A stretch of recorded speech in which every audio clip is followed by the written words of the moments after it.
thank you all for joining us today, or shall I say this evening. I am your Commissioner, Lorraine Cochran Johnson, Super District 7, and we also have my co-host this evening, Commissioner Ted Terry from Super District 6, and we are proud to sponsor this evening a charter review town hall.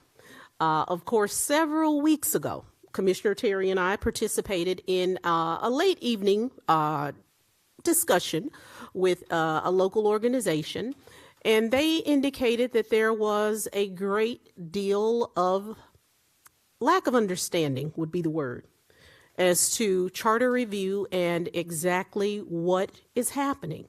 So this is a very important process because charter review is actually reviewing our organizational act. The Org Act is the document that governs DeKalb County, Georgia. It establishes both our legislative and executive areas of government, and it also gives all provisions for how we do business and operate here in the county.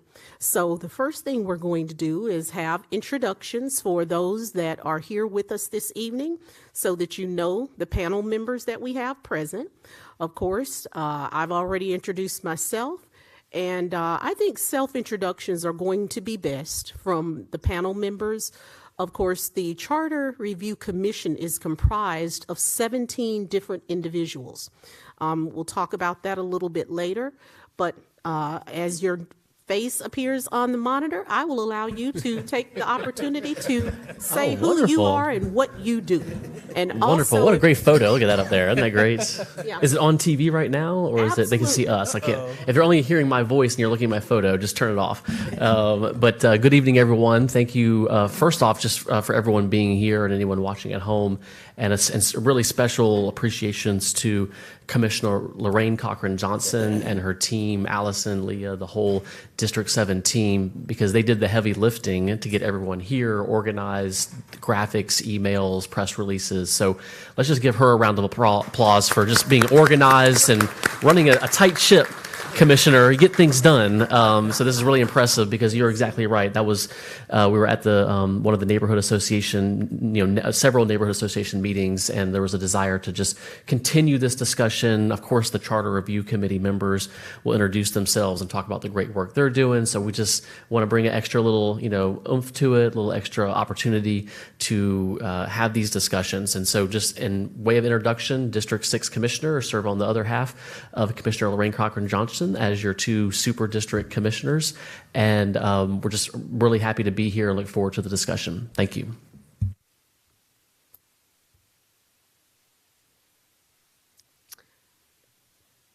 I will speak on behalf of Representative Carla Drenner. Due to a family emergency, she is not able to be present with us, but she does serve on the Charter Review, and she, of course, represents our state representatives here for DeKalb.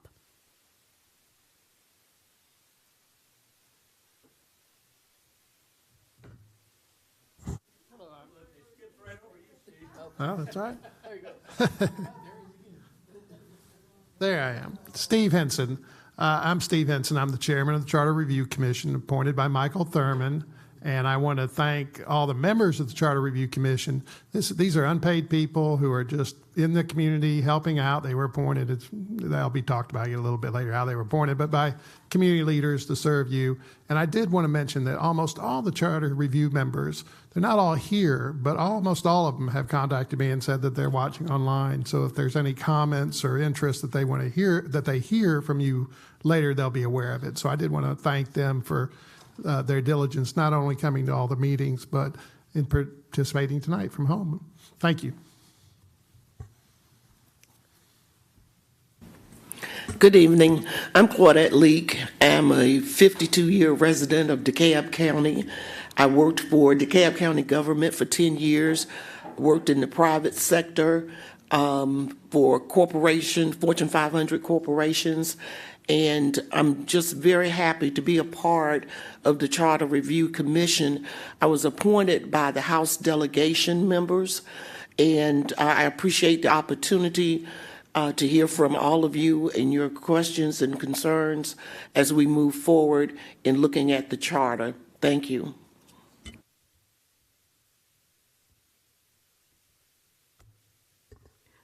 Dwight Thomas actually represents Super District 7. He is a local attorney here in the county, and I believe he was the first African-American attorney to have an office in the city of Decatur. Unfortunately, this evening, due to issues, he was not able to be present, but I do know that he is online. He is actually viewing the live stream, and thank you so much, Attorney Thomas, for your service to District 7. And if we can just go on down to the next one, Mr. Hammonds. Good evening. I'm Lance Hammonds. I serve as president of the NAACP DeKalb County branch. Also represent the Rockbridge Coalition, a community group in the neighborhood. Pleasure to serve on this group, and my real interest is how does our efforts impact and better serve the constituents and citizens of DeKalb County. I was appointed by the Senate delegation. Thank you.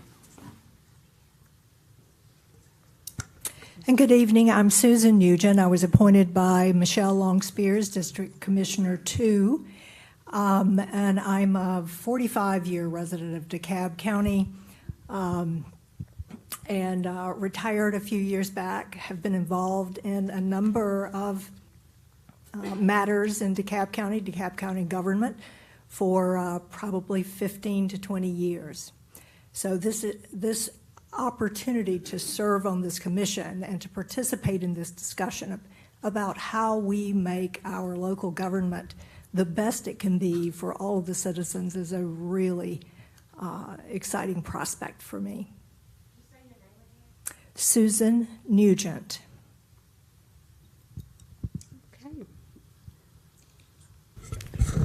Good evening, everyone. My name's John Turner. I was appointed by the House delegation also. I'm an alternate member of the commission, and I also serve as chair of Community Council for District 2. I was appointed by Commissioner Jeff Rader, now serve at the pleasure of Michelle Long Spears. And I'm glad to see all of you here tonight. My interest in being on the commission, like many of the others, like probably all of the others, is that we want to make sure as we go forward that DeKalb County government is structured so that it best serves the citizens of the county. And we have an opportunity to take a good hard look at it, kind of pull it apart and see how it works. How it works versus how it's supposed to work, and at the end of this process, see if we can make some adjustments possibly to make it serve the community better. Thank you. Thank you, John. I'll just begin, and Allison, if we can go to our first slide, we're going to try to move briskly. We're going to begin with explaining what charter review is. Of course, DeKalb County, Georgia is the only county in the state out of 159 that operates under a CEO form of government. As a member of the governing authority of DeKalb County, Georgia, personally, I don't care what form of government we have. My only concern is that we have efficient and good government.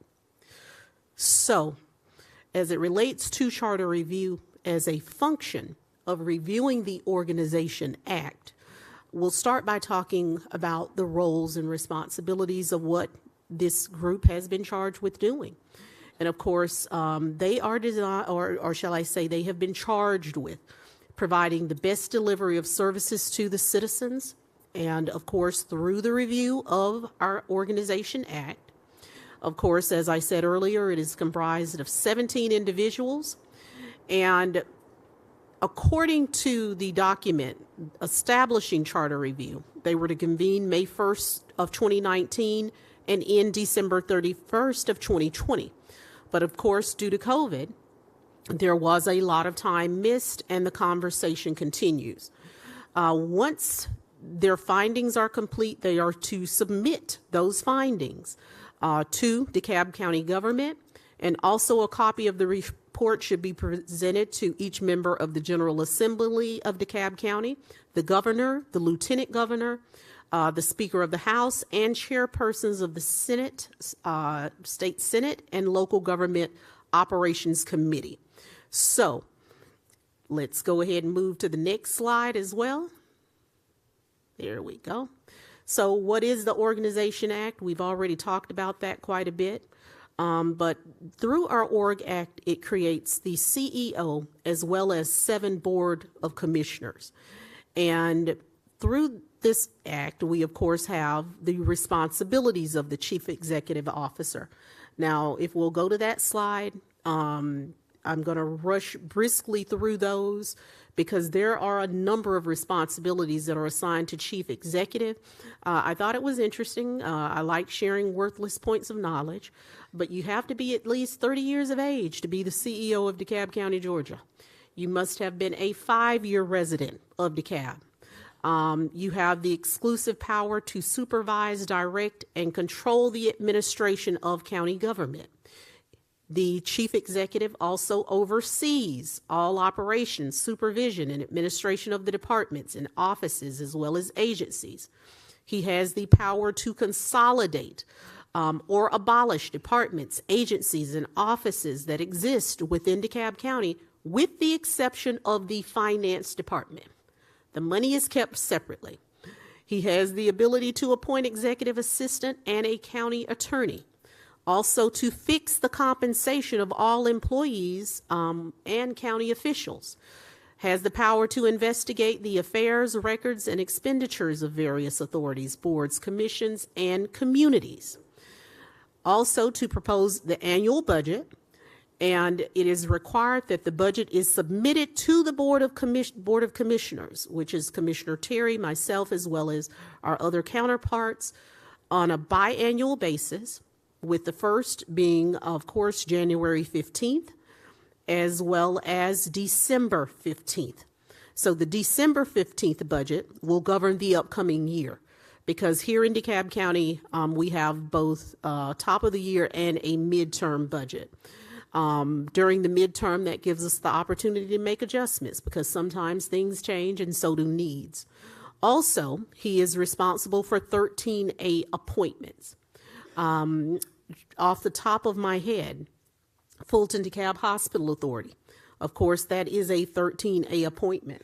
I know Commissioner Terry has served on the Community Service Board. That is a 13A appointments. Individuals that serve on certain boards, they serve directly at the pleasure of the CEO. And of course, he makes the recommendation to the Board of Commissioners and we accept them, or of course, there's an entire section on how we can send them back. But regardless, he has the authority to appoint to those particular boards. Also, he has the ability to establish rules for purchasing, and he also has veto power if we send along something that he deems not to be decent and in order. Now we're going to talk quickly about the commission responsibilities. Those are the responsibilities that Commissioner Terry and I have. They include the ability to levy taxes, establish audit committee, to make appropriations, to fix the rates. Of course, each year we go through the millage rate fixing, and that determines how much you pay in your taxes that are determined by the property value of your home. We have the ability to authorize indebtedness. Recently, for some of you who pay careful attention, I see Mr. Benny on the front row, and I don't think he misses a meeting. But of course, we had to restructure our TAN, our tax anticipation note. So we restructured over $60 million in debt because it was due. So that is an authority of the Board of Commissioners. We also have the ability to authorize work to be done where the cost is to be assessed against benefited property. And from time to time, very rarely, only once since I've been here have we done that, and that was done through the Department of Sanitation to secure funds through using equipment as collateral. To give you an example, because I want people watching to have a working knowledge of the things that I say. Also, we have the ability to establish, alter, or abolish public roads, private roads, bridges, ferries, according to the law. And from time to time, we do transfer land within counties, as well as needed to pass along to agencies that may be under construction or constructing projects. And last slide of commission responsibilities, we can establish, abolish, or change election precincts and districts according to the law. We have the ability to allow the insolvent list for the county, to authorize and accept for the county any statutes where state permits its acceptance by the governing authority. And of course, that's where it comes into the legislative portion when we start to talk about statutes and ordinances. Because, of course, we do have the ability on the local level as the legislative branch to create laws as we deem necessary. And last, to regulate land use by the adoption of a comprehensive development plan and the adoption of other planning and zoning ordinances. Oh boy, that's not it. We're going to go to the next one. I thought we only had 2 slides, Allison, but you have 4 here. So we also create and change the boundaries for special tax districts and purposes. So some of you may be familiar with TADs, tax allocation districts, and those are special districts that we have the ability to create where we can retain those tax dollars to be invested directly into that district. And we tend to do things like that when there is a need to revitalize an area, or we have a strategic focus on those areas. So oftentimes our areas where we have our TADs are our most challenged areas, Commissioner. Also to fix the bond of the county officials, to enact any ordinances and other legislation we may require to determine the priority of capital improvements. Capital improvements can be everything from our libraries, repairs that may be needed there, to infrastructure, whether that's water and sewer. We are under a consent decree, which, and I know this isn't a classroom, but how many of you understand that? If you do, raise your hand.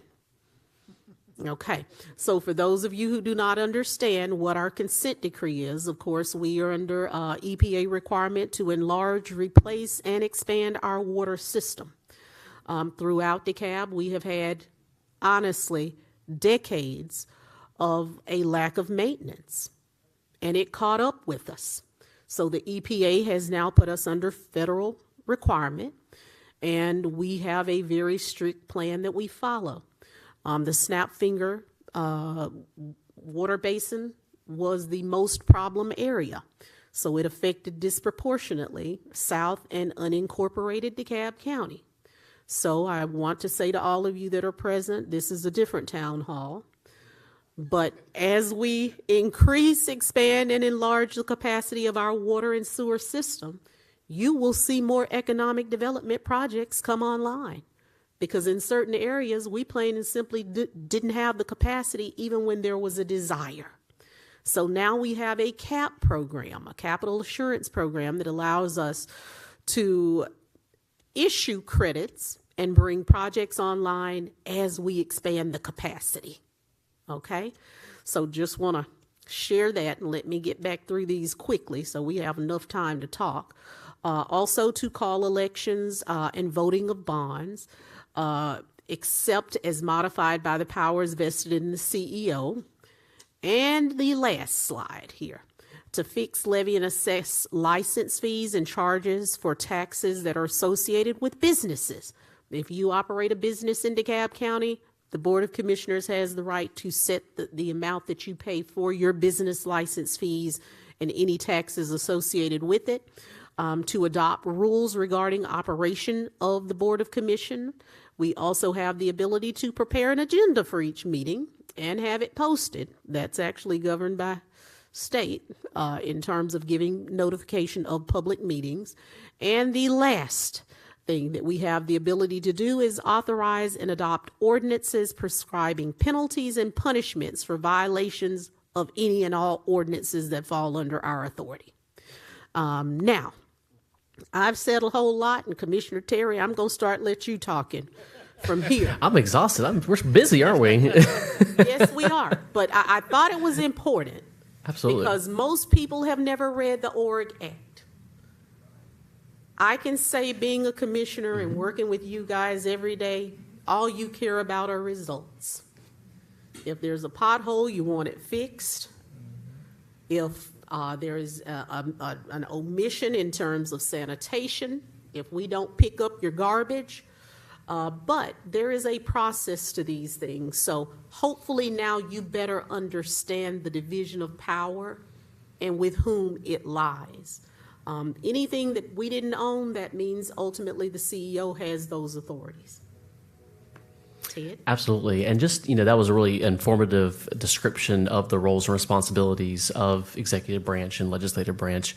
And of course, we're called the Board of Commissioners, but does anyone know what the commissioners around Georgia used to be called, the original name of the Board of Commissioners? Anyone know? Kathy might know. Roads and Revenue. Roads and Revenue. So it used to be that list of all those things just used to be Roads and Revenue. That was the original county board purpose. Of course, we have grown as a society, as a country, since the original inception of the Roads and Revenue Commission. And clearly the challenges that we face in 2023, and for a while I was saying the 21st century, Lorraine, but we're 23 years into the 21st century. That used to be the terminology of we're moving forward. We're going to be ready for the next 100 years, but we're 23 years into the next 100 years. And the things, the challenges, and even just the dynamics of this county, going back to just when this original change was made to an executive form of government in the 1980s, right? 80s, late 80s, early 90s, all of that was happening at a point in time that many of y'all know. Ms. Leek, you mentioned you've been here for many of those versions. And I think the opportunity we have with this Charter Review Commission is to ask the question of the challenges that we face now and into the future. Are we prepared to meet those challenges? And if you come to our meetings, you'll see that there's a lot of meetings. And we always joke around here, have the meeting before the meeting about the meeting.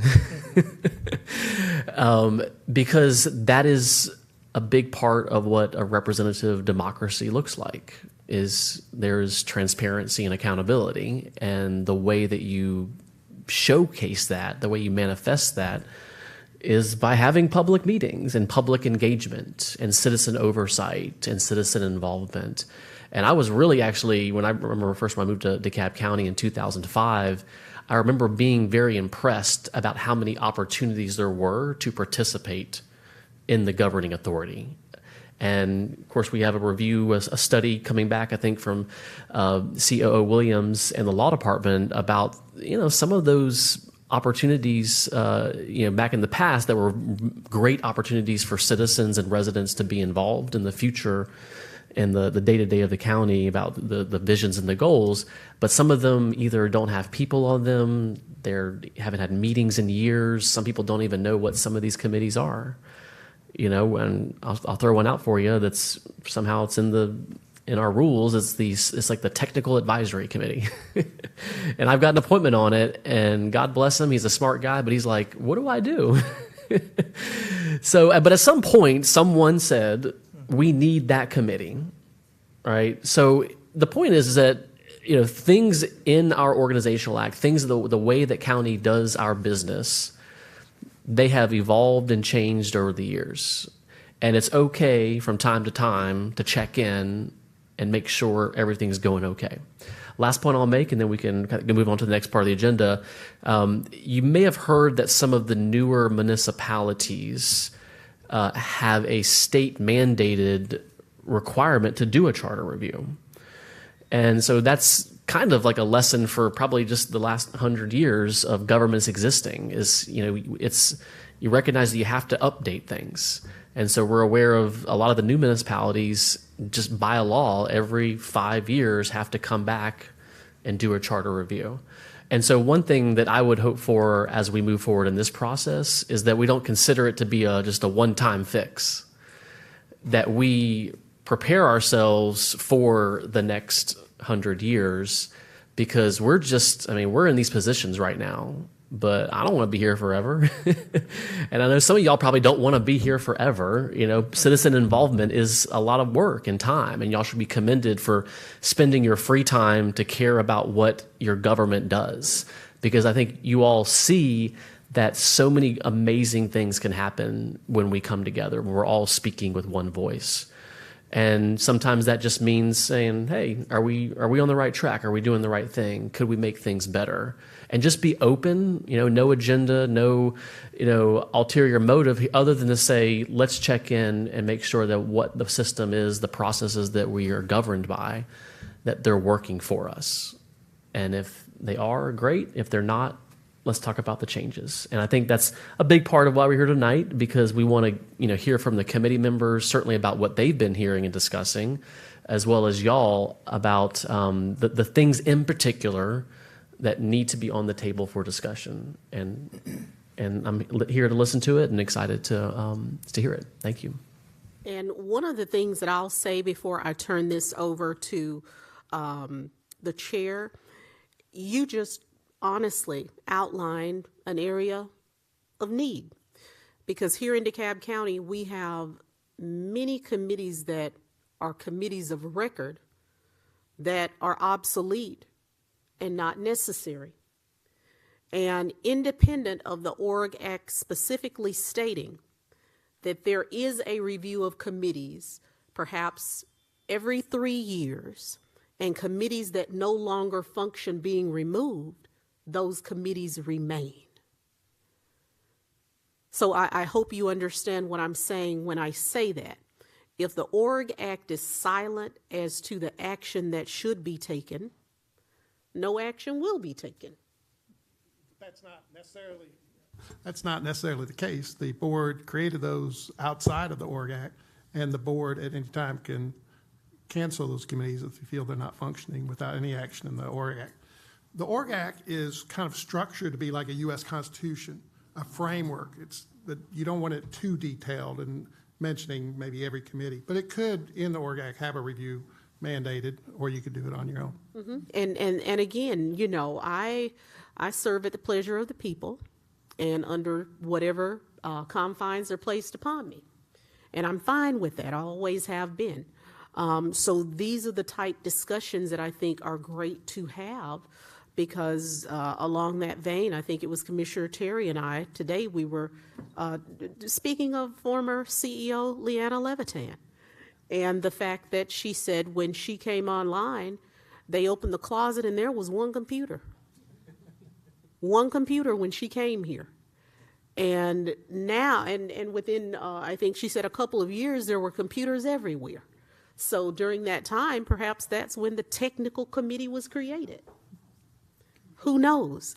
But whether or not it's necessary to have a provision, because I do understand the need to not always have such tight constraints that government becomes ineffective or unable to take action, because there's a belief that we're reasonable and prudent people. So I completely get it. But at this time, I'm going to turn it over to you, and I still refer to you as Senator Henson. Yes, to have the conversation amongst those who serve on the committee, to share the experiences, the conversations perhaps, if there have been any from constituents, any areas of concern that you may have. And Commissioner Terry and I are just going to step back and be present. Thank you so much. I appreciate that. And I appreciate the commissioners. They've funded this. There's been other studies done by the legislature. There's been other studies by other community groups. But to have some financial support, we have the Carl Vincent Centers helping us, and the support of the commission and the CEO. The CEO, Michael Thurman, of course, created it with his executive order, and the commissioners have been incredibly helpful in making sure we continue to work and have the resources we need.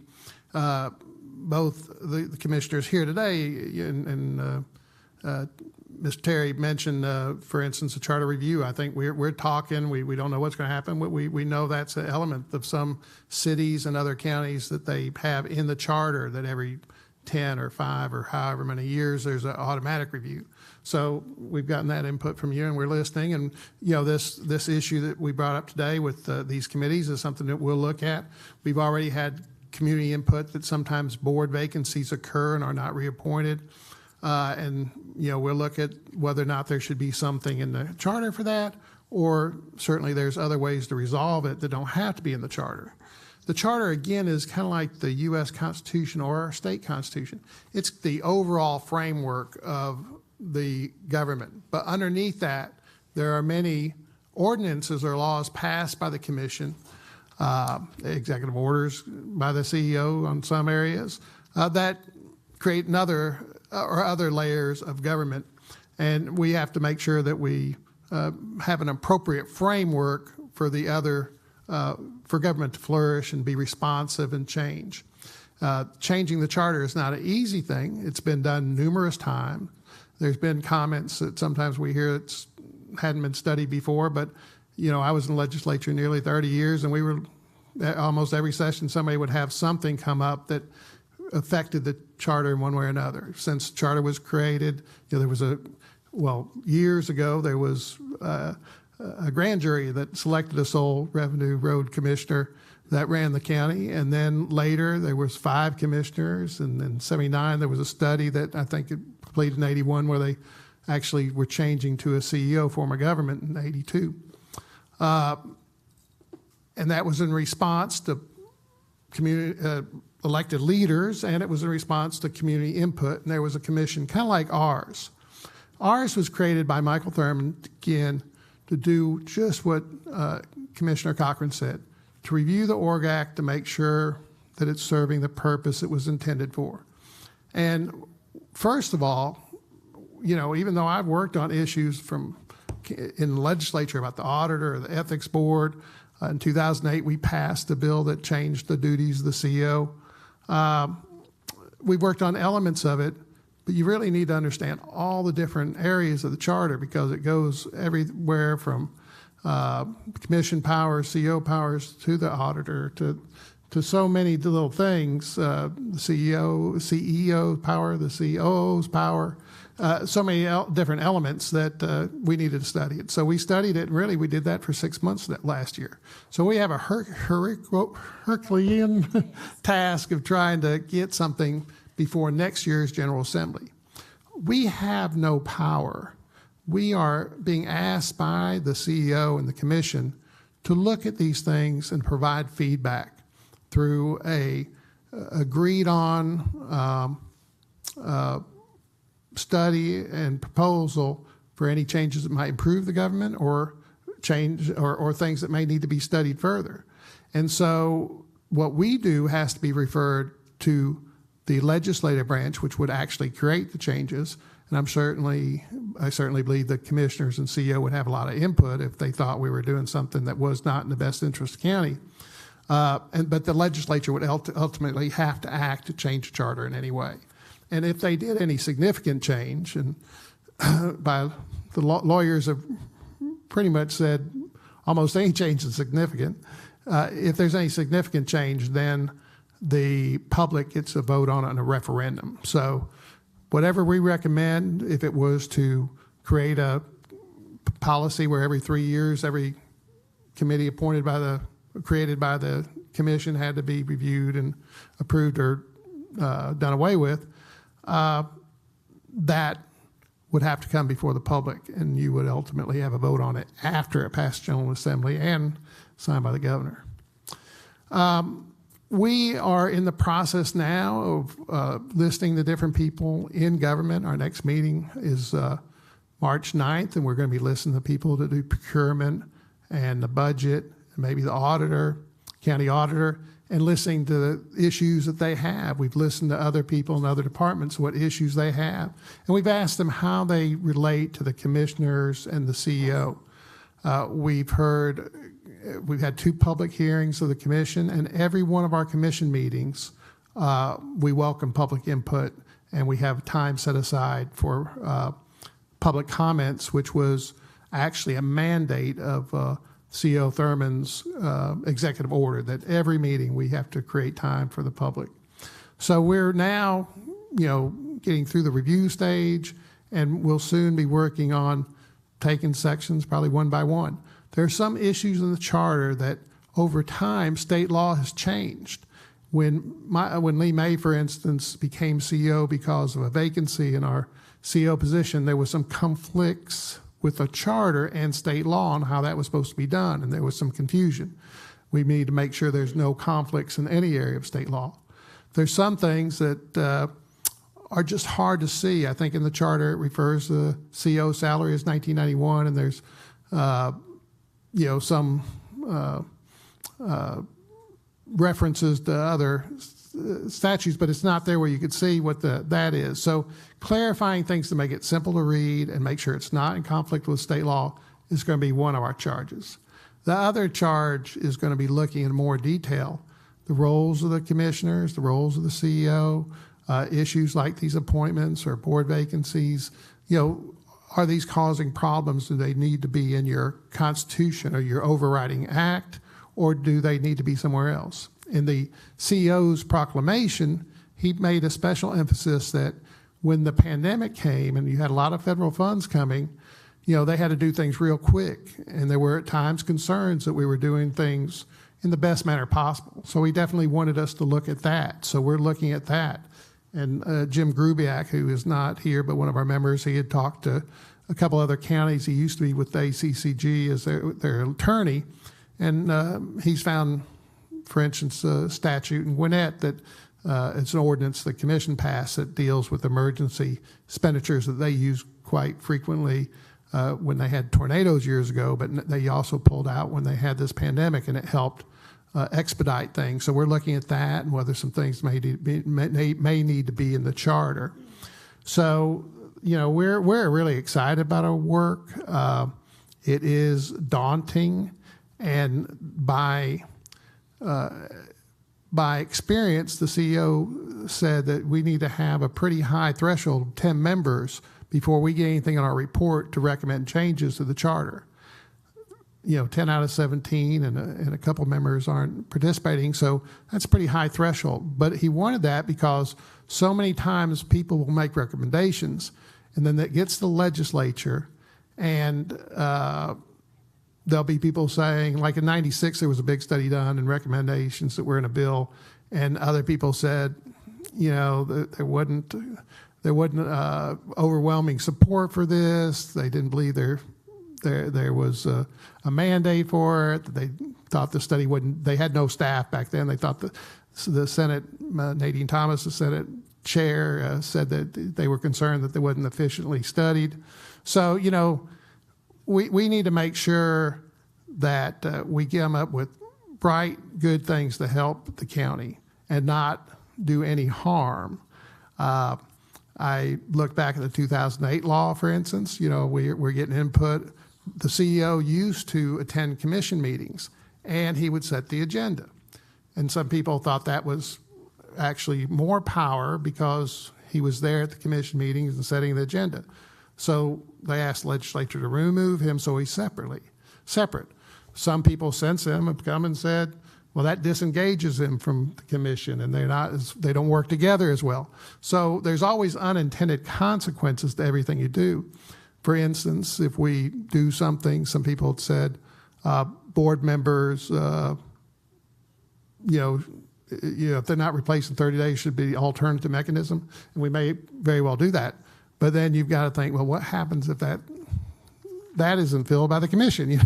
There's always the next step, and you've just got to think of all those different tools, things that are going on. The most important thing about this commission is that during the public comments, we can answer questions and educate people about the charter. And sometimes when we hear things like commissioners can't talk to anybody on staff, well, we can educate them. And, hopefully I'm right because I got two commissioners here. I mean, they can call department heads and talk to them. They can't direct their actions, but they can get information, and nothing in the charter says they can't get information. And in fact, their staffs will often give to the department's information. Yes, you tell me if I'm messing up on that. Oh, no, you're not. And what I want to say to the audience out there, that's why I wanted to start as I did, by going over the assigned duties to each individual, both the Board of Commissioners as well as the CEO. And I want you all, as you're doing charter review, to be aware that the bulk of calls that I receive are really associated with departmental issues and omissions. But technically, according to the Org Act, that is not my responsibility. You wouldn't like me much if I didn't address what matters to you. But technically, and for me, it was really interesting when I got here and the phone starts to ring and you are now handling these issues, because as elected officials, we walk a really fine line. If we were to call a department and they feel that we are in any way trying to direct their path, that is not what's allowed. So we have to be very cautious. So I treat everything as a request, and I funnel it along to the proper individuals, but perhaps we need to revisit and update so that the Org Act does reflect adequately what our responsibilities are as commissioners, because there's no way to separate us from the needs of the people. And I also wanted to acknowledge that we have former Commissioner Kathy Gannon, who has been my colleague for many years, who has sat alongside me. And oh my goodness, we also have Commissioner Jeff Rader with us. How much I miss you guys. Thanks for coming out tonight. So yes, do be mindful that we perform a lot of duties. Also, since we're talking about Org Act, I'm going to point out that according to the Org Act, being a commissioner is a part-time job. I want to repeat, according to the Org Act, this is a part-time job. There is absolutely nothing about what we do that is part-time. I'm not sure how my colleagues feel about it, but of course, several years ago, there was a pay raise.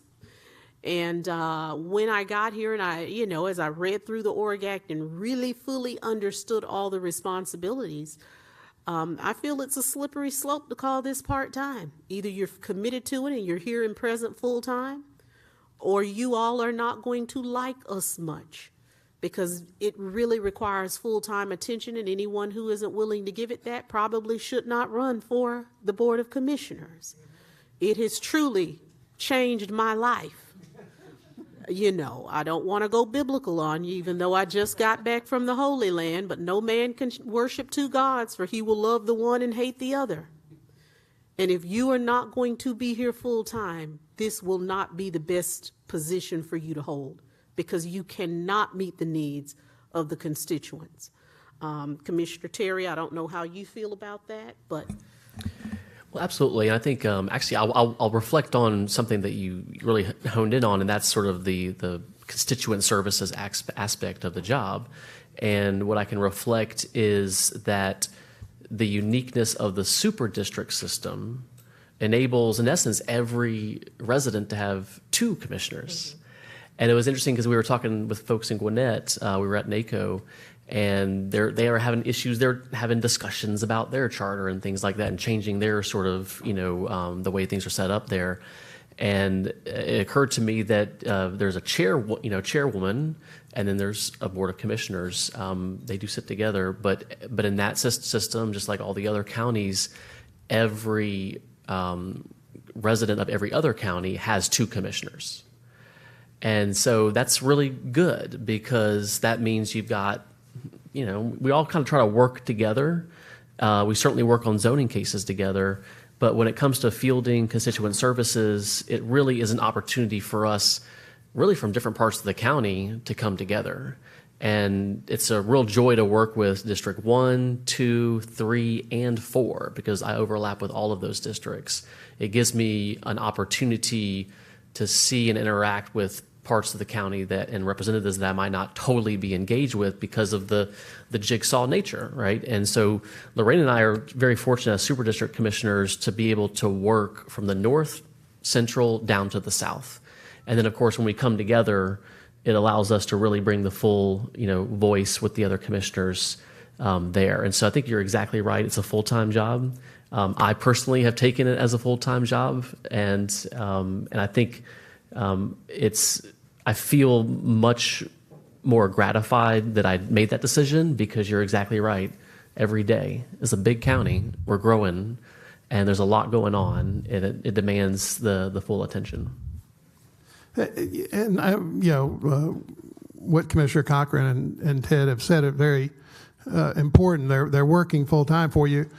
They do have a small, very, very small staff, but they do address constituent concerns, and both of them do work on that. Everything, there are some things intuitively. As a state senator, there's a state constitution rule that a state senator and I had for a long time about going to the Capitol and voting on bills. But I knew intuitively, without it being written in the Constitution, that if a constituent called me and had a problem with the Department of Revenue, that I would call the Department of Revenue and say, how long has it taken for you to get their liquor licenses this week? And I could inform him and say, well, they're taking a month. Or I can say, well, if he said 3 months, I would call and say, hey, this guy said 3 months. Could you look at it and make sure it was right? I wouldn't tell them what to do. Somebody has to be in charge. Now, in some counties, that's more the county manager written in the charter. In some counties, in DeKalb County, that final authority is vested in the CEO primarily, but one commissioner or one CO or one person has to actually be the one in charge, as are with state departments and the governor, et cetera, like that. So if any commissioners feel that they are blocked too strenuously, think we have troubles, hopefully we'll hear you before the commission saying, we can't do this because of that, and then we would look at addressing it. And that's really one of the things that we're looking forward to, is the commissioner's input and the CEO's input. We've had the CEO, by the proclamation, both the commission and CEO has made the COO available, executive assistant available to us. He's been at every meeting and offers a lot of insight in the role of government. And since he's worked in both Fulton and DeKalb County, he knows different counties and bringing a wealth of knowledge to us. And luckily, we're really blessed with the experience of Ms. Nugent, Grubiak, and Claudette, and Lance, and everybody, John, everybody who's worked with government one way or another. Ms. Leak, I think you as a longtime manager in government probably have some comments about this. Yes, and thank you. Part of our challenge, as is expressed in the executive order from the CEO, is to look at operations. How can we be efficient and in the delivery of services? Because most of those, and most of you could probably attest to the fact that you start out calling a department generally before you call your commissioner. Is that what you hear? That they've already called the department, and the responsiveness or the delivery of the service is not what the expectation is. So I just wanted to mention that in addition to the Org Act, we were also charged with looking at the operational efficiencies of the county. And that's one of the reasons that we're hearing from presentations from the department, various departments. Just wanted to mention that. And some of those things will be directly related to the Org Act, and some of them will be more underneath or as, functions of the government. For instance, and just so the commissioners know, I've heard a lot of complaints that 311 isn't quite as good as it used to be, getting somebody online and addressing issues. That could be a budgetary issue. The state legislature passed a bill where we freeze assessment, still to sell the house, so DeKalb County may not have as much revenue as some other counties. So, that may be other issues that aren't directly related to Org Act, or maybe influenced by other state or local laws. I'll just add one thing to that discussion because if any of y'all ever come to our committees, and we have cool little acronyms, the FAB committee. What is the FAB committee? Finance, Audit, and Budget. All right, that's the one they have to have. You have to have an audit committee. I know that.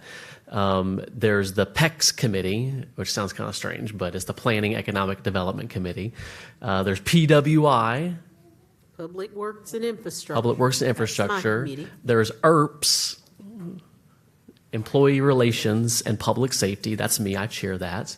And then there's OPS, the Operations Committee. And I will say that when it comes to as Senator Henson mentioned, the departmental relationship, that the committees of jurisdiction, every department has a committee of jurisdiction, and every committee has at least 3 commissioners voting, but the rules state that honestly any commissioner can be on the committee, and usually you'll find several of us going to each other's committees because it is the realm to which we can ask the big policy questions down to we were talking about a sidewalk last week, So, and it's because it's what's currently going on, whether it's an actual contract that has to be reviewed, or there's just a general issue. Hey, while we got you here, department, director so-and-so, tell us about this. We had a great conversation today in SPLOST. We talked about the public safety facility feasibility study that was voted on as a project in the SPLOST, right after the vote. It was one of the projects listed, but we haven't done that yet. So, the ERPS committee is going to, bring that up, talk about it, and the goal is to, let's keep things at front of mind, out of sight, out of mind. And so I do believe that, as Senator Henson mentioned, there's an opportunity for us to engage with departments at the macro level. And then certainly I think anytime any one of y'all point out something that is an issue and we see patterns, we have the opportunity as committee members as well as commissioners attending the committees to ask questions, to ask for more information, to ask for report backs, to do studies. And I will say that the administration has been very positive and responsive when the commissioners are interested in studying things, getting more details, getting more policy guidance. The county attorney's office is phenomenal at providing us guidance on what we can or can't do. We state the problems that y'all tell us about, and then we go to the lawyers to help us actually figure out what's the actual law that actually needs to happen. And if I can just for a minute, I want to give appreciations and recognition to our COO, Zach Williams, and our county attorney, Vivian Ernst. They're in the back there hanging out. Thank you for joining us. They are the epitome of professionalism, so we appreciate them. And as I said earlier, when we have our meetings, when we have our committee meetings, that is a great opportunity for y'all to see really like the nitty gritty of what we get into. And sometimes we get really granular. Sometimes we stay very macro. So I want to invite y'all to come to the public safety meeting, the PWI meeting, Madam Chair. Lorraine chairs that one. Those are really great opportunities to get more engaged in exactly what we're doing day to day. Back to you. I'll just say further, you can Google DeKalb County Charter Review Commission and look online. All the minutes of our previous meetings, I just Googled it a minute ago, are there. And except for the last meeting, they have to be approved by our next meeting, which is March 9th, and then those minutes will go up. And the minutes are extremely detailed. I'm very impressed by how well Barbara gets the minutes. And then we've got a meeting March 9th, and we have another one planned for March 29th. At that one, we plan to maybe hear from 2 or so commissioners, former county chairs, just kind of hear about how their counties were run and how the manager system worked. And a charge I asked my 2 commissioners who are here, and take advantage of my space with them on the podium tonight, is next meeting on March 9th, we're going to hear from possibly somebody with procurement and the budget. And a couple things that have come up before at public meetings is, do you have enough time to review? And I don't want you to respond today, but before March 9th, if you would just, think these are a couple questions that the commission has in front of it, whether commissioners have enough time to review the budget and whether there's any concerns about the line item veto power of the CEO. It's a little different than the governor. When we left in March, the governor could line item veto things, and we wouldn't be back until the budget was over the next year. So there was not much we could do about it unless we could get the speaker and lieutenant governor to agree to call us back in session. It's a little different where you guys are at the next meeting, you could override the veto. But it's still something that's come up and we'd want your input on in the future. Most importantly, just comments from the public of anything they see. But I know a lot of people will call us and say, my trash wasn't picked up. I called sanitation. I got shifted to 311, and then nobody called me back. That probably isn't something we can handle in the charter. Yeah, but I mean, budget charter might affect it. We want to hear that, because if things really are working wrong, then we figure something's wrong with the charter and management. But many of the things aren't directly related to charter. See if any might see Mr. Hammond. I wanted to say, and I want everyone to feel free to join in. I sit here and I see a lot of things differently now, and I recognize slippery slopes quite easily. And to say that you're charged with the responsibility of creating efficient government is honestly a very difficult thing for me to believe that you have the capacity to change in DeKalb. And I say that because, I was taught leadership starts at the same place a fish rots, and that's at the head. We were created from a place of optimism and hope, and we try to keep that in our hearts. So, again, we are the head.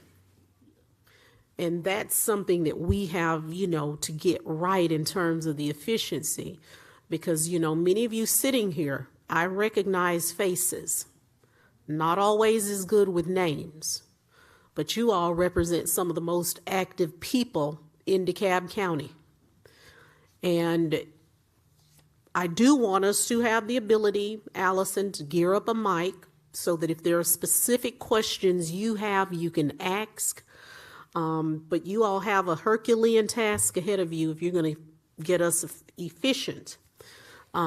Because I know people here who I could call up and they can tell you the issues. So that was interesting when I really did the research and peeled the layers back. So I do want to make sure that, I saw Lance's microphone. I want to hear from Susan. I want everyone, John, to have the ability to speak, because I don't know what your reality has been in the interaction with people. So I'm going to be quiet and step back again.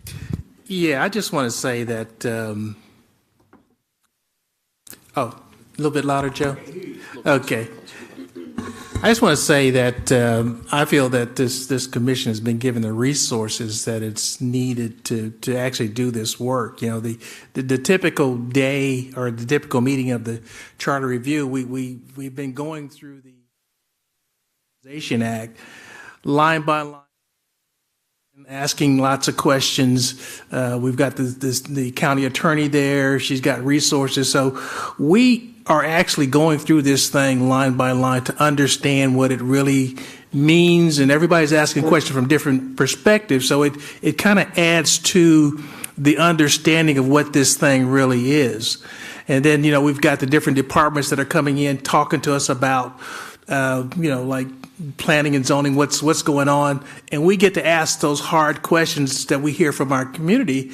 Well, this is not working, this is not working, this is not working. So we get a chance to ask those same questions and ask those organizations and departments, what do we need to do within the framework of the Organization Act to make this thing better? So there is difficult questions being asked when we're doing the work of on this Charter Review Commission.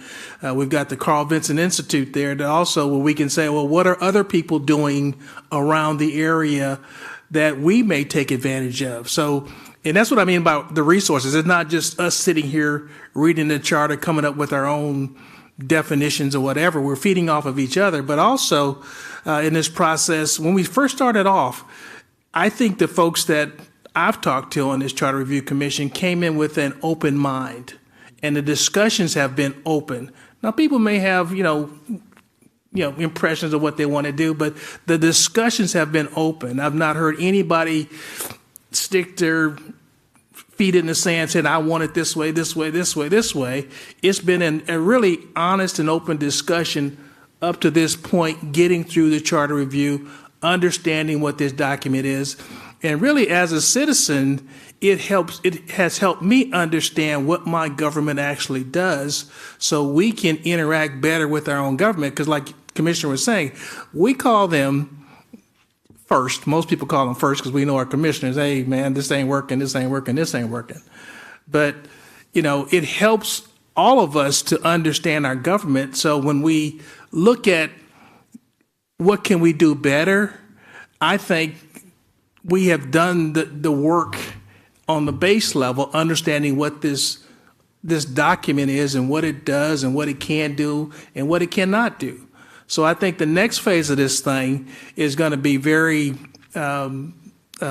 creative, and I think it's going to be good. I think we're going to get to a good place. And, we could get to a place where we could just say, well, it's not broke.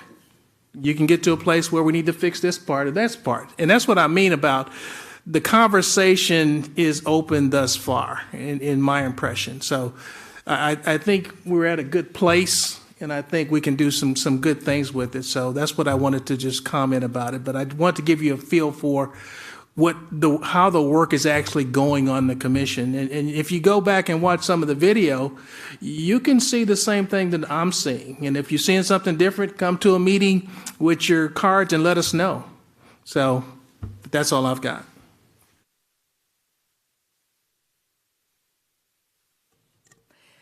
Well, commissioners, I think I'd love to use the balance of our time tonight, although, John, I don't want to cut you off, so let's save time for you. But to hear from you, as Commissioner Cochran-Johnson just said, looking at the faces tonight, these are people who are active in the community, and we want to hear from you. Our chair has kind of given a framework for how we're doing this work, but we'd like to hear how the county is working in your perspective. How does it work? And in particular, Commissioner Gannon, former Commissioner Gannon, I don't recall the name of the exercise that you went through, but I know a few years back, you and some others undertook some efforts to look at the broad operations of the county. I think it'd be great for us to hear about that. Love to hear from both of our former commissioners as well. Yes. I'll just be real quick. Thank you. I agree with everything I've heard, in particular what Ms. Nugent was just talking about. At every meeting, at every commission meeting, Charter Review Commission meeting, there is a time period for public comment. And I know it's sometimes challenging to know, well, what do I talk about? This is kind of this charter is and the Org Act is kind of amorphous if you don't drill down into it. But what we really want to hear about is we have some experience with the county, and we think we as commissioners have some ideas on what could be done with the Org Act to make it more responsive to the citizens of DeKalb County, but we don't have all the wisdom and the knowledge, not by a long shot. That's why we really need y'all's input. And whether it's because we have some experiences, you have different experiences, and we need to hear those experiences. I just want to say another thing. Two areas that I have particular interest in this process, and one is Commissioner Cochran-Johnson went through the list of powers and authorities of the CEO and the Board of Commissioners. And I think one of the charges we have is when that was set up in the 1980s to have this system, it obviously was put together to because that was needed at the time. And here we are this many years hence, and looking at moving forward. Does this system still fit for what the people of DeKalb County need? Does the Board of Commissioners, the way it's structured, still fit with what the citizens of DeKalb County need? That's really what the essence of what we're doing, making sure that the way this county government is structured and operates meets your needs. And I think it does in some areas it may not. So the checks and balances between the two big offices, the CEO's office and the Board of Commissioners' offices, that's one of the areas we're going to be looking at. Just an example, there's an independent audit. There's different independent audits done, and reports are published, given to the government about certain things. And in those reports, they may have a list of recommendations of changes that need to be made. There's not necessarily guardrails in place to make sure that those issues that the recommendations say need to be made are actually made. Sometimes that report may just sit on a desk for months or years and nothing happens. I don't think that serves the citizens properly. So I think that's one of the things we want to look at too. And one other issue before we get to y'all. So we also want to make sure it's dynamic for what's happening in the future. And what has happened since the 80s is that we've had legacy cities like in the county, like Decatur, Clarkston, City of Atlanta, part of the City of Atlanta, Dorville, Chamblee. And we have new cities, Dunwoody, Brookhaven, Stonecrest, Tucker. And some of the powers and authorities of the Board of Commissioners, particularly land use and zoning, business licenses, parks and rec, those get transferred to the cities when the cities are chartered. So, for an example, in District 1, Commissioner Patrick's district, you've got Dunwoody, Brookhaven, Chamblee, Dorville, and all of those commission functions have been transferred to those cities. So when you get to land use planning and zoning, the county has very relatively little impact on what happens in those areas. Whereas in other districts where there's fewer cities and less of the population that's in cities, they have more impact. I think we should be looking at some of that. Is there equality in that whole process of land use planning, zoning, business licenses, and parks and rec as things get transferred over? That may not be in the charter, the Org Act, but it's something about the operation of DeKalb County. So things like that, I think we want to hear your input on as well. And with that, I'll pass back to the chair. Thank you. Yes, and I do believe that Commissioner Gannon was going to share a little bit of her findings during her research. No, well, I'm not really prepared to share my findings as Susan put me on the spot, but thank you, thank you, Susan. Kathy Gannon, former commissioner. I was commissioner of District 6, and thank you, Ted Terry, for doing a fine job of taking on that responsibility. I'm going to, also you're putting me on the spot because I have to remember, and you know I'm retired now, so I don't spend much time remembering things that went on in the county. I have to go and look those things up. But one of the things that we worked on was the blueprints to redefine DeKalb, and I think that's what you're referring to, Susan. That was on the heels of some very quick cityhood movements, and a number of citizens wanted to get together and talk about what if we put our energy into trying to make DeKalb better instead of trying to make a new city. And so that was sort of the genesis of Blueprints. And we did, my role was just to facilitate some of these community meetings, but the citizens really stepped up and said, these are the things we would like to see happen to make things better. And this was a long process over the course of a year or two, actually. And the ones that I can remember that we were successful with, I can't remember the ones we weren't successful with, but they spent a lot of time on the audit, researching how it's done, different places that have done it, and worked really hard recommending and going to the legislature and pushing for an audit function in DeKalb County. And that ultimately was successful. Same with ethics. They worked really hard on how we needed to have some kind of more structure to take ethics out of the umbrella of the Board of Commissioners. Now, of course, that sort of failed because it went to court. The court decided, no, it has to stay under the umbrella of the Board of Commissioners. But I think they had the right idea anyway. But so that was something else that was successful.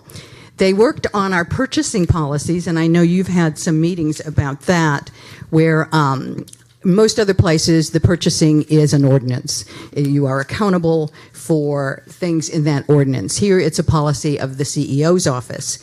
And that was something they worked really hard on. Commissioner Rader can tell you more about that. He spent a couple years with consultants and all kinds of input to write some good policies, but it would require some kind of a referendum because of a change in the CEO's powers, that's one of his powers, or their powers. So that didn't go anywhere, but it's still out there and still could be looked at. And then another one that they touched on was the Board of Commissioners term limits and full-time responsibilities. Yes. And they were promoting the idea of firm term limits and making the role full-time. Of course, we obliged them by giving ourselves a hefty raise and working full-time. So, but it is something that could be addressed in the charter.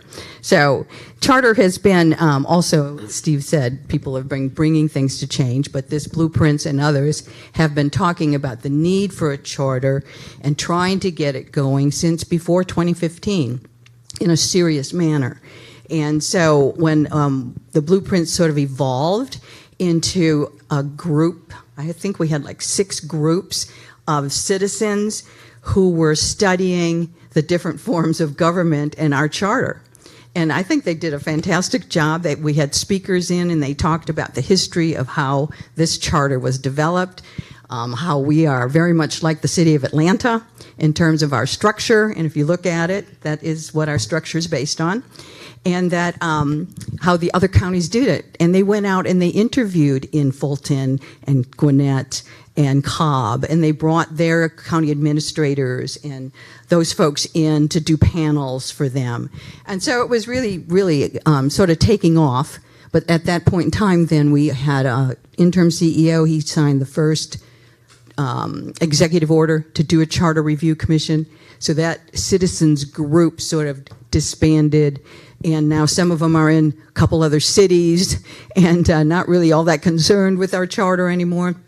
But it was a great way to pull citizens in to the process, because I know people coming to meetings is difficult for any kind of government committee. And Steve, I've got to give you great kudos for getting people here, and thank you guys for doing this town hall to get the word out. It's just hard to pull people away from their many things to come and learn about their government. But involving them in some kind of activities might be an opportunity to bring them more on board. I've got other things to say about many of your things that you've touched on in terms of your issues and possible changes. I'm not going to bore you with my opinions on that. I can put that in writing to you, and I will do that, I'm sure, at some point in the near future. So, thank you. Mm-hmm. And let me say Thank you. that I want you all to read the document carefully, because the CEO can only serve for 2 consecutive terms. Now, if an individual runs and they fill a vacated term, then they are still entitled to 2 terms. But there are no limitations currently on commissioners. And I do want to say for the record that I support term limits. That's just my opinion.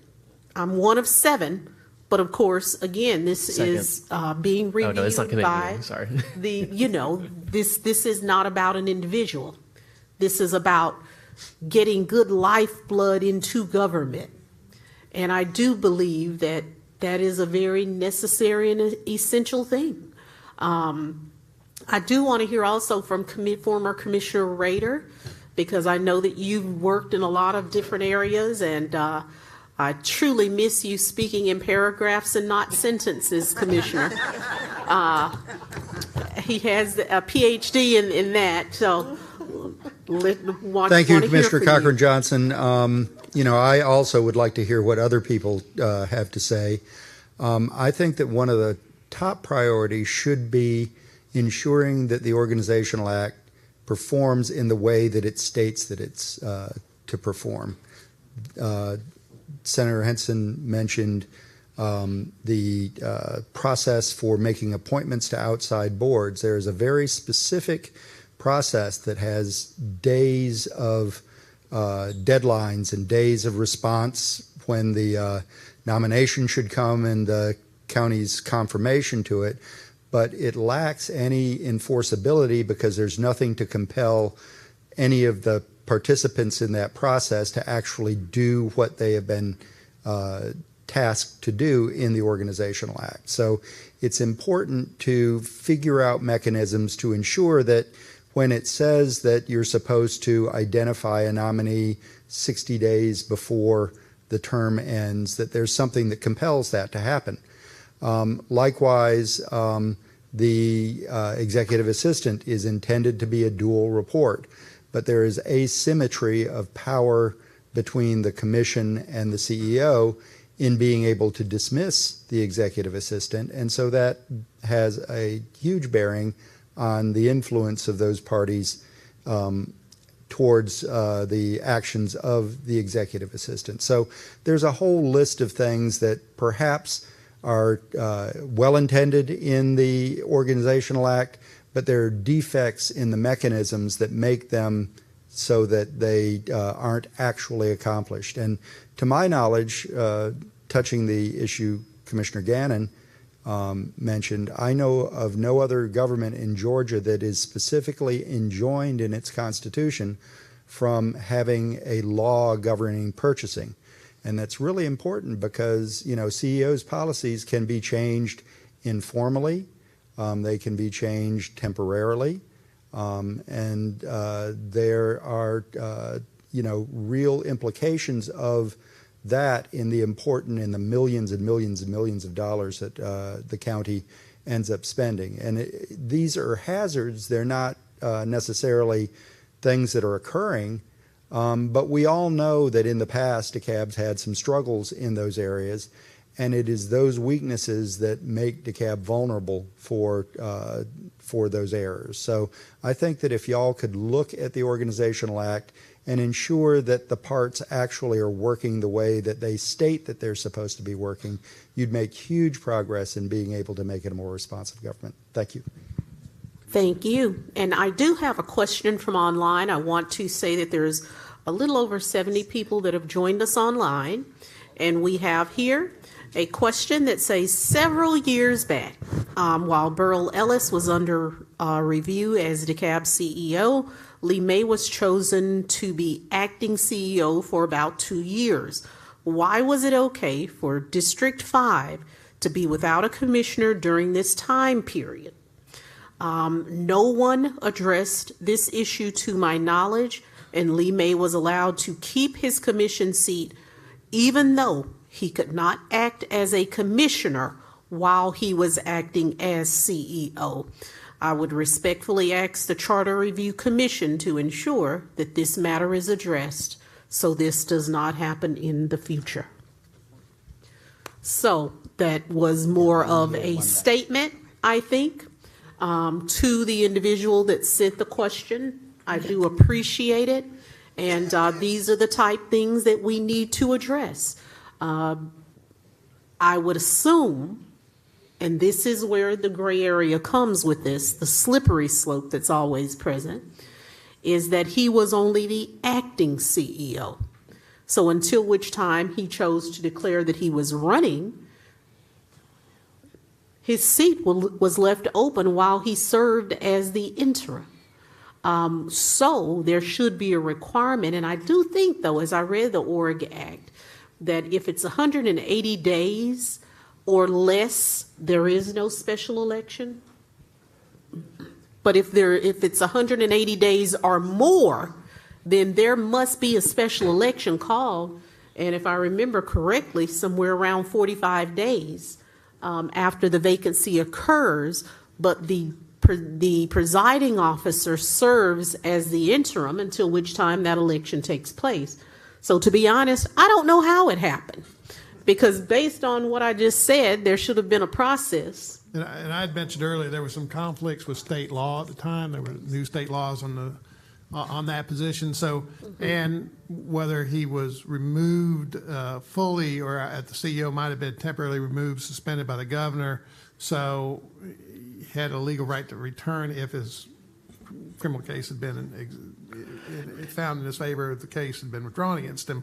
And that would have left Lee May without being able to go back to the 5th if certain situation had enacted. But it is definitely something that I'm glad you brought up today, because we are going to definitely look at that and how that, because I remember the frustration of people at the time. I served part of the 5th, so I remember that well, and we will look into that And issue. thanks for the question, and I do see Ms. Lee.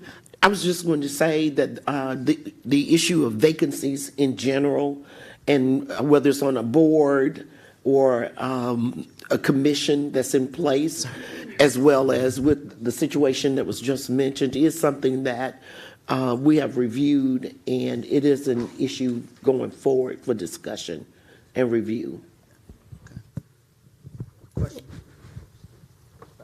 We have a question. Yeah. Hello, I'm Mike St. Louis. Thanks very much for this session. Thinking about an overall charter review, I think, is very complicated for citizens to really parse and figure out what the issues are.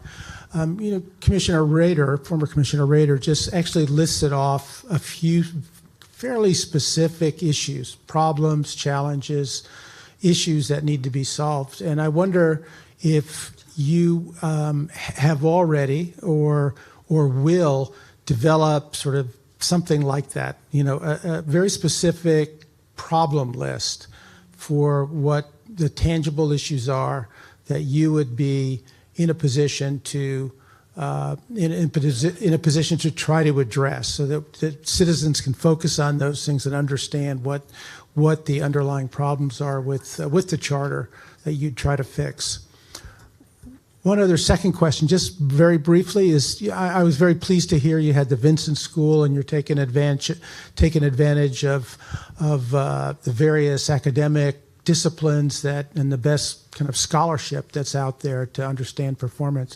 I wonder, are there some sort of model counties from around the country that are considered to be the highest performing counties that have kind of setting a standard for what we all should be shooting for? I'll address those if you want. First of all, on specific issues, and we will put out probably in the possibly March 9th, but probably in the later meeting, March 19th, we'll put kind of a work schedule for the rest of the year. Won't have everything that you want, but it will mention some specific issues that we know we're going to be working on. For instance, I suspect we may, at least for consideration, for a very simple one would be that we have a charter review commission every X amount of years. Will probably be up for a vote at some point or put before us. So some of those that we know will be under consideration probably will be mentioned our work schedule, and in July and August and September, hopefully we'll be working on specific things like that, maybe even sooner. But there'll be things, I will say that won't, if you don't see your issue on that you care about, number one, any commission member could come to a meeting while we're trying to hammer out, because we're going to go section by section and look at them, could bring in, Steve, I think this should amend this section, Mr. Chairman, and they could bring, recommended word changes, or somebody is most of us wouldn't be skilled enough to do that, but Jeff Rader could do that, come in with actual language and say, this is something we recommend. So we could take up other issues at any time as we finish this process and may not be on there. But I think what you said is very salient, because if we don't say, we're going to cover section 4, 5, and 6 at the August meeting and be discussing appointments and those sort of things or whatever, then people don't really have a chance to engage with us or don't feel comfortable engaging if they don't know where we're at. So we're going to try to do that to the best of our ability. And your second question was... model counties. We did have input from about other counties from the Carl Vinson Institute, and there are other CEO, for instance, models. But I will tell you this: when the CEO wrote this and said, really, see if anything's wrong. First thing I did was call Andrew Young School of Government and said, can you model other counties? Kind of tell us how much. Is taxes, what we pay for police is equal to what Fulton or Gwinnett County or Cobb County pay, or what we pay for trash collection. They pointed out that there were so many variables, including the tax exemption till you sell a home here, SPLOST vary from county to county, municipalization varies factors. There, some counties have long existing landfills that may decrease cost, but not really reflect in the efficiency. There's such a subjective nature to these things. It's very hard to judge from local counties or even nationally. Now, there are a few counties that are said to be bellwethers, and we'll be looking at those, but it's a very tough thing. And even when you talk to people about those counties, when you call individuals up there, there's often a difference of opinion. So, but Carl Vinson has helped us look at other models. Steve, just as a quick follow-up to the first part of your question, if you go back and look at the last charter review tape that we did, we kind of went through the whole charter just straight through, understanding what it was. But that last one, we had a session to just kind of throw our thoughts out about what we thought would be our own priorities. It's not official, but it was put on the table after we had taken the time to go through the whole charter. So have a look at that last videotape.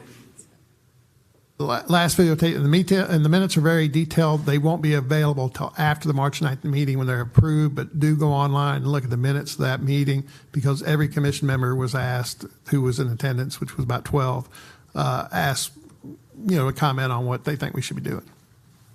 And let me say, sitting where I sit, Mr. St. Louis, oftentimes I do concern myself with other jurisdictions and their efficiency. One of the departments that we've had quite a critical look at to ensure best practices has been planning and sustainability. And I called in the length of time that it takes to adjudicate, for lack of better words, a request for water sewer capacity reports, because of course, there were issues there. And we found that, of course, Gwinnett County generally has a response in 7 days. And our time was far beyond. So we looked thereafter at the technology that was being used.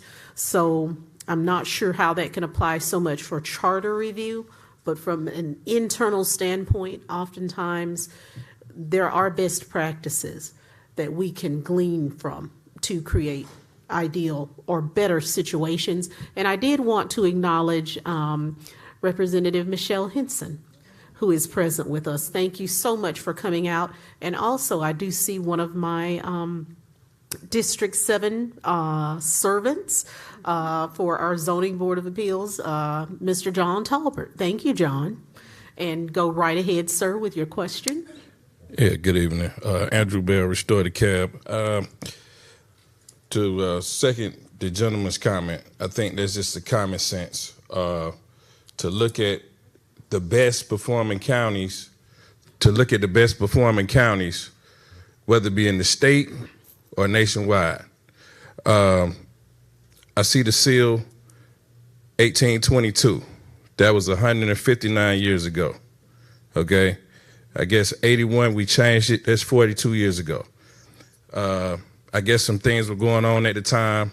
1976, they got code enforcement. 1981, they changed the charter. I have my own theories, but maybe somebody can inform me on the history of why it was changed. Second, the CEO, he has to be present. If he has all this authority, or she, maybe one day, if that person has all this authority and they're not accountable to the public, that's a problem for me as an American. And my last comment, I'm just not getting out to these meetings, and it seems kind of shamish that the public's time is in the minority and everybody else's time is because I think the meeting was supposed to be over at 7:30, and I might be the fourth person to ask a question. That's definitely a problem, and that we need to put that in the charter. Any public meeting, the public should at least have half the time, unless they give their time back.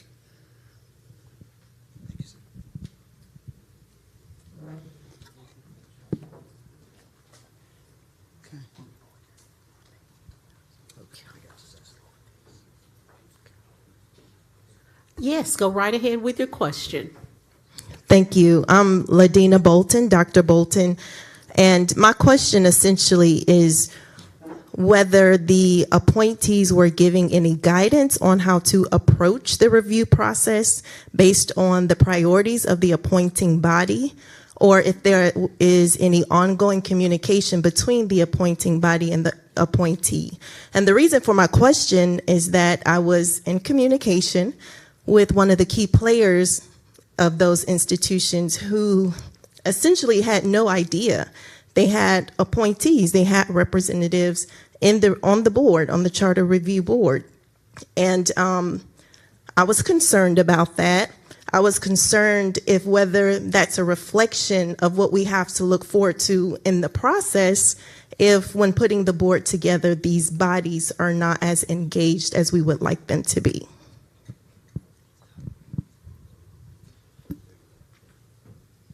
I will say, and of course, feel free, because I have my representative on the charter review, but based upon what I've heard, there was quite a bit of time spent understanding the assignment, whether or not all entities that had the ability to appoint made everyone aware. I honestly can't speak to that, and that's why we're here tonight.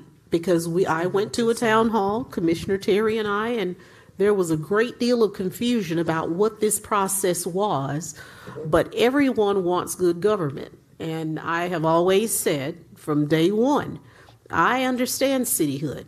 The cure to cityhood is good local government. If we get it right, there is no need for people to want to create and chart their own path, because no one wants the lift that I see ahead of them. They just want good government. So I'm not sure if that completely answers your question, but you all feel free to respond to the question. And I appreciate Dr. Bolton's statement. And just to go back, because I think you would call me, my name is Jocelyn O'Neill, and I'm one of the Pointer Sisters. I point at everything that's going on, okay? Y'all needed to laugh a little bit. You're a little stiff up in here tonight. Term limits, I think, is an excellent consideration because we've seen it go on for years and years and years, and it seems like you stay too long, you begin to go wrong. That's exactly what happens. And as far as dual positions in our county, I've seen it happen before. Someone in one of our departments would retire, pass on, or whatever. And one of the other persons that would be an employee of the county would take on that same responsibility with dual positions. Now, I'm sure the pay didn't go that well, but when you have too many jobs to do at one time, you can't do both of them. What was the statement that was made? You have to serve one or the other. Love one and hate one. Mm-hmm. And that's something we really need to strongly consider. We don't need that to overlap. And if the responsibilities of the calls from the constituents are to go to the CEO's office, then why are our commissioners having to do those things? And I'm going to say this, I worry the daylights out of Commissioner Lorraine Cochran Johnson. I love her dearly, but she works hard and she works all day, and she works. And she has said, well, I cannot tell them what to do. I can send a request, citizens' concerns, you know. I didn't catch on to what that meant. But now, as of tonight, I understand why she does it the way that she does. Now, it just makes no sense to me. Then if the head cannot take all the calls, then it needs to be put in a position, I'll say under the Organization Act, where the people that can be responsible for the constituents. Because as time has gone on, we have massive number of people that have moved into DeKalb County. There's no possible way for one or two departments or one or two people to take care of all the phone calls. I can't take care of all the phone calls that I get, just personally. I tell them you need to be calling 3 numbers instead of 10, which is my number. So I just want to say I'm very concerned. And then the other part is I'm concerned about the borderlines that we have with Atlanta DeKalb. I've called about certain issues that I would say is DeKalb County. And they say, but that's Atlanta, city of Atlanta's problem. At some point in time, we're going to have to draw the line or say, well, if it's certain things would go to Atlanta, certain things would go to DeKalb. And I'm going to say this. I live in the Greater Towers area. I travel Glenwood Road at least 6 or 7 times a week. Some of the streets that need better lighting, stripes on the streets to divide, come from DeKalb to Atlanta. So Atlanta says, well, that's not our problem. Then DeKalb say it's Atlanta's problem. So, and I appreciate the effort that I'm putting forth with Commissioner Lorraine Cochran Johnson. Ask me, tell me what streets they are. But it should not have to be that way, because if they've gotten to the point where they're faded, then whoever owns that road or street or whatever it is, it should have been taken care of years before it got to that point. My other issue is, I don't know what we need to do as far as this is probably the 3rd charter meeting I've been to in all the years I've been in Atlanta, in DeKalb rather, DeKalb. And I want to say that at some point in time, I would like to see that it would be a mandatory situation that our local government, commissioners, CEO, come together at least 2 or 3 times a year with all of the departments. And it should be something that is a requirement, all of the departments, so that we can all sit down and have these conversations. And even though one of our CEOs had his issues, that was one thing I appreciated, and I learned a lot, because there were those summits that they had at least 2 or 3 times a year. And it needs to be something that should happen, because just coming here, you know, you all are working on the org act, the charter and all that type of thing, but it should be mandatory that our local government has a situation where we can all show up. If we have to show out, it doesn't matter. But to hear our concerns and find out what is it that particular department that I need, what is it that can they do or not do? So I think that's something we need to strongly consider. But I think those term limits on the commissioners, that needs to happen. Thank you. Hi, My name is Karen Davenport. And first of all, I really want to thank you for having this town hall tonight.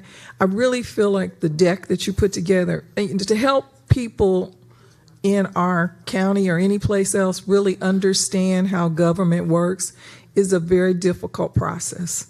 And I think the summarization you gave in terms of what the expectations are of our CEO as well as our commissioners, having that information together, as well as some of this information in here in this whole thing that you guys put online that I killed a few trees to run, but it clearly outlines what responsibilities go with what cities, and yes, we have the luxury of being able to spend time thinking about this as well as the effort to do that. But I think in order for us to really inform the broader community about how our government works, then having decks that summarize it would be very helpful. I think the issue that Mike brought up, I know you guys have recordings of it, but if you could summarize it and put it on a deck, then it's a lot easier to communicate to the broader public as we are doing this is why. I think something that would be really helpful, particularly with the issues that we are dealing with in our country, with some people that don't believe in democracy, I think it's very important to outline a little bit what you said, Steve, in terms of what responsibilities our governor has over our county and what can and cannot be decided by the state government. Because I think the more we educate people as to who's making some decisions and how it impacts your everyday life, then I think that they'll get better involved in government on an ongoing basis instead of nobody listens to me or I don't know what's going on. Thank you. Thank you. And I don't believe we do have another question. Okay. Good evening, everyone. Mike Valentine, former Vice President of Innovation and Entrepreneurship at the Russell Center.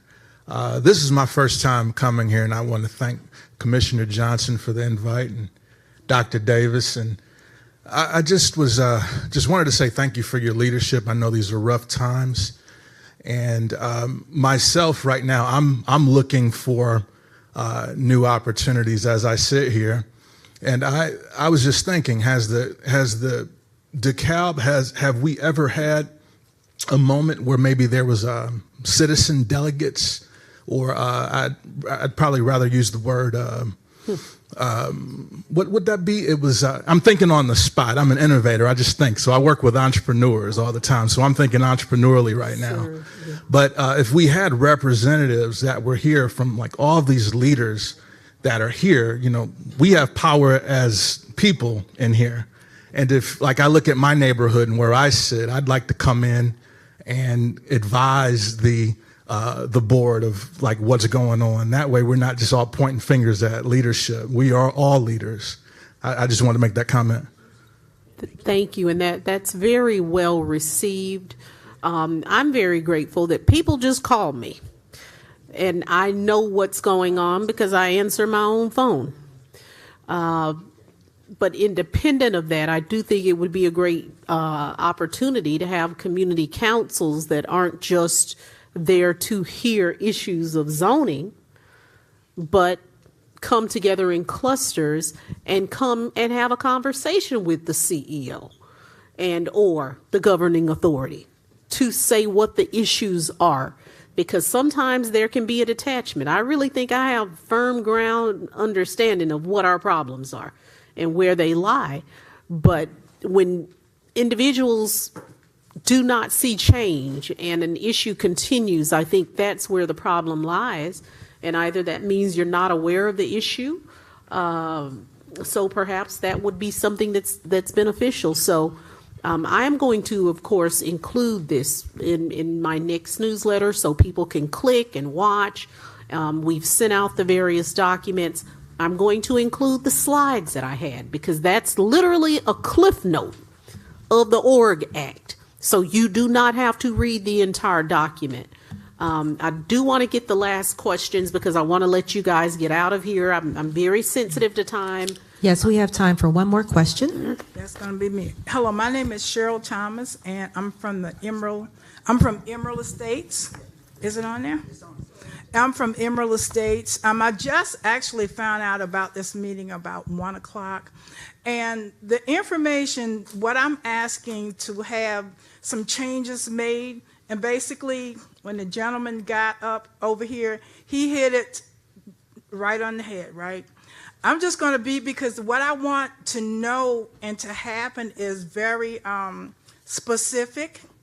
And it's an item that's from the bottom up, where you all work from the top down, so we can kind of meet you somewhere in the middle, right? These people are here to try to help you do a better job to help us be better citizens and have a better DeKalb. What I did earlier was, my biggest concern is code enforcement. That's what and I've adopted that as my new baby, code enforcement, right? I've been trying to work on issues, code enforcement for years. So, and COVID kind of took me away from that, right? But now, after the 2 or 3 years that COVID was out there, right, we see more trash. We see more of the water boys, people leaving trash. So a lot of times when you can come to people and you can bring an idea to get rid of the problem, it's accepted much better. Instead of just saying we have a problem and asking you or you to resolve it for me. Basically, what I did, I'm from Savannah. I haven't lived there in years, so DeKalb is really my home. I noticed in Savannah, their code enforcement works a whole lot differently than ours. What made me notice this, or notice that we had a big problem, was an issue on Wesley Chapel that has stayed there for years, and the problem grew and grew and grew. And this thing over here on Covington Highway, that should not be happening. That I'm trying to figure out, and I was on a code meeting earlier, what is the process that causes us as a county to have to deal with an issue like that for 2 years? In 4 years. In Savannah, what they do, and I actually called a lady today to confirm that I'm not giving out erroneous or incorrect information. If a property is left in a situation that's unappealing to the surrounding community at large, they send an officer over, find out who the owner is, they send an odor notification, they clean up the property, and they send the owner a bill, be it as a lien on a property or on their water bill. But they get it cleaned up. And basically, to me, what the county did by leaving that garbage there for 2 years was they exposed the people that live within miles of that lady's place over there. So basically what you did was you say, one person here is more important than the community at large. Now, I looked up some information, and rodents can smell up to a mile away. That place was sitting there right within earshot of McDonald's. So with that sitting there, basically, that was feeding the rodents. So all the rodents had to do was come to McDonald's when it closed, get their dinner, and go back over there and breed. And I mean, it may be funny, but it's the truth. And then you get other people's homes and businesses infected, so the environmental issue starts to span far and wide. Same thing with DeKalb County. What I want to know is, like he said, there's a county that they basically had this program already set up. Maybe we do need a citizens council to go investigate some of the people that's inside the state, because you have less problems when you find somebody inside the state that's doing the same thing. Because basically the governor, if there's something to be managed, some of it's already been passed. We need to get some of that done. And also, with the thing with the water boards, I visit other cities, there's signs that say no stopping, no standing, no selling within 50 feet, within 100 feet, within 200 feet. That could help to take care of some of that. I've even seen signs, overhead signs that had celebrities on them, or rappers that say, please don't litter in my community. I've seen stuff like this. Why can't we invest in some PDAs, some PSAs to ask people not to litter, because with a lot of the people coming in the community, they don't respect the community that we live in, that we're trying to respect. It's a lot of work. What you do is a lot of work. I think I wouldn't have the job if they paid me twice as much. And any raise that you want, I promise you, I would vote for it. Because it's a lot of work. And like you said, there's no such thing as part-time in doing this job, because everybody wants something. So in my community, what we're trying to do is we're trying to help so that the time can be spent and the resources can be spent doing something else. What we do is, at code enforcement, we take care of the little things. We send a brochure out, we send a notice out, a complaint form to a neighbor that maybe has a car on the grass. The majority of the times they'll go ahead and move it, so that code enforcement officer doesn't have to spend time coming there. So that's the way we kind of help our community, and we're doing that now, right, to clean up the community. The bigger things, we have issues where we have a lady right now where somebody's come in and code has been there 2-3 times. They're not at 311. They're not putting our code enforcement, our complaints in correctly. They're not putting them in correctly. I called on a couple of them that I didn't put in, but it's a guy that has a window film business. When he moved in the community, he brought the business with him. So I asked her what kind of complaints they had. She said, well, somebody called and complained about a bush. I said, about a 2-foot bush?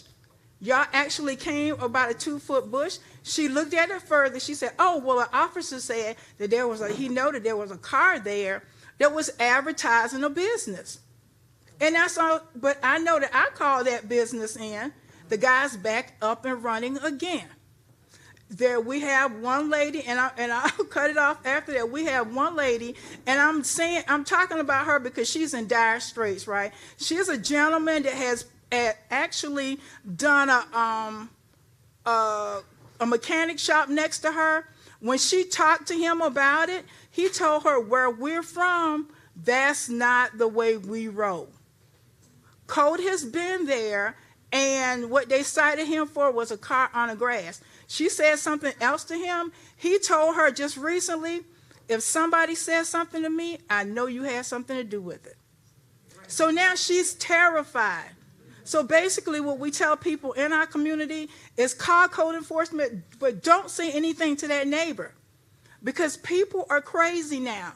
Everybody's on end. Somebody could shoot you or shoot at you. So we use a small group of people to try to handle the, like you said, a committee. We have a small group of people that handle the code issues in our community, and we don't tell people who those people are so they don't end up getting their home shot up. But we have got to come up with something to get these streets clean, to get some of these drug dealers out of our neighborhood, to get like I know you were working on a convenience store. I'll pick this up, this right here that says notice to the public. On Memorial Drive, they have a farmer's market. This sign is outside. It says we have the right, people, customers should have the right to shop without interference from any source. Therefore, all solicitation, canvassing, distribution of literature, demonstrations, picketing, and other similar activities for whatever reason are prohibited. If this is something, if it was mandated that it was posted at all of these convenience stores, because we need to clean them up. Because most of the people in here don't want to go to convenience stores that are close to where they live. Because we have to deal with loitering, and it's gotten so bad, there's some of the people in Stone Mountain areas that have to deal with stores where they're openly selling drugs out of the convenience stores.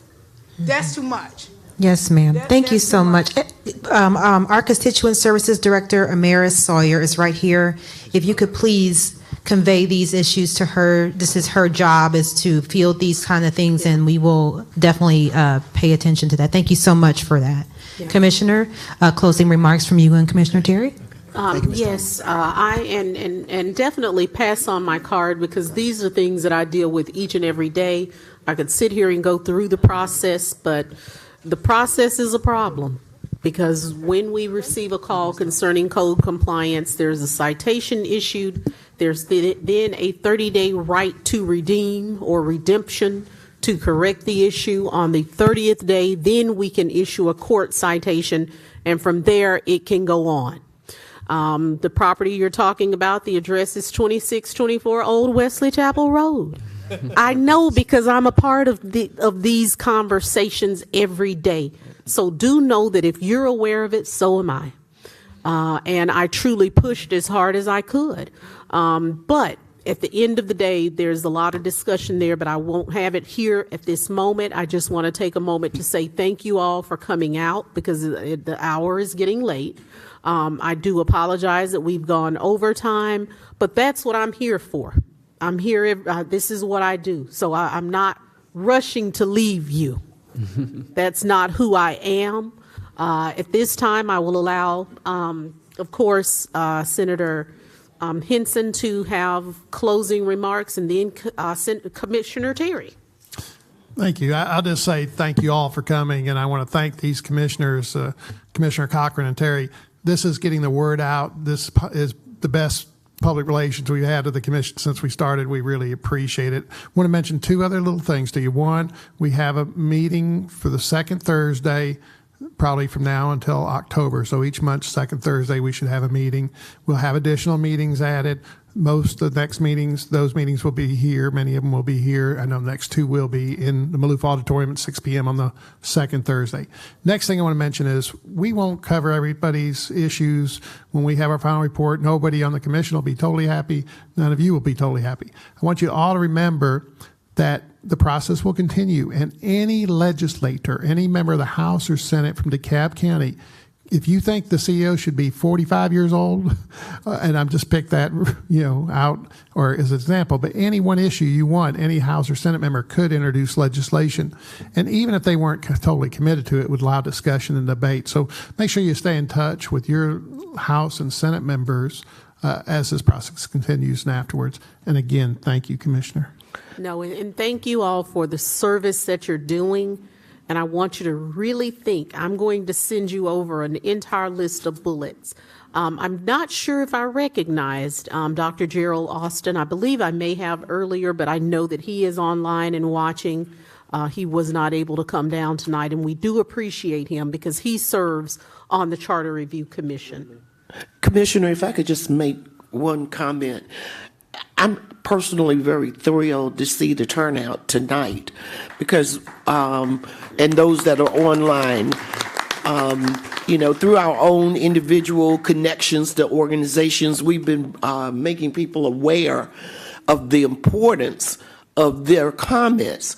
We also have an email address that if you are unable to come to one of our meetings, you still have the opportunity. I would hate at the end of this process for folk or the majority of folk to feel they did not have an opportunity. There's email and there are meetings. So we would like for you to continue to let your communities know about this so that they can give input, whether it's a question, comment, or suggestion. We're looking to move forward, so your comments and suggestions are equally important as those issues that you're raising. So I thank you for that. Absolutely, and thank you again, everyone, for being here, and for the panelists, our Charter Review members, Commissioner Cochran Johnson, former Senator Steve Henson. Thank you for your service and your time here this evening. And exactly what Claudette said is my closing remark and ask for everyone here. And that's one, thank you for being involved in already giving us feedback and already getting into the issues. We've raised several today. And I know we've got probably several more hours, the things that we could talk about, right? So this is the moment now where if you can, you're here in the room, if you're online, think about someone else in your household, in your neighborhood, at your church, at your workplace. If someone is a stakeholder in DeKalb County, just think about that one person, or maybe even three people, right, Karen? Remind three friends, and invite them to come to the next Charter Review Committee meeting, because as you heard, there's a series of meetings, and the great thing about the next series are they're going to be diving into specific areas. So this is a chance for y'all to think about who should be giving feedback. Who have you heard from your own neighbors about issues they'd like to see addressed? And then you'll literally be able to know what meeting to go to give specific feedback on that. And so we'll work with the Charter Review Committee members to get the information out in a timely manner. Certainly, as y'all get updates or y'all have things that y'all would like to convey back to the public, whether it's meeting minutes or just kind of like after reports, just anything you think is feedback as you're getting it, will help get the word out. And then all of us, let's all commit to continue to engage at the next series of public meetings. And if it makes sense, Commissioner Cochran-Johnson, I'll just suggest that we continue maybe this town hall series as it makes sense. We'll coordinate with everyone. We don't want to double up meetings if we're going to be talking about the same thing over and over again, but this is a great opportunity for us to continue the momentum. We want this work to go forward full steam now till the end of the year. This is the time to get involved. So thank you all for being involved. Thank you for caring enough to be here. Commissioner? I have nothing further to say. As we say in the Southern Baptist Church, if all hearts and minds are clear. It is time for the benediction. You all travel safely, and thank you for coming out. Good night. I will continue these town halls. I will be sending out notice of an additional town hall because tonight I've had 2 more ideas because I hear you all loud and clear. Thank you.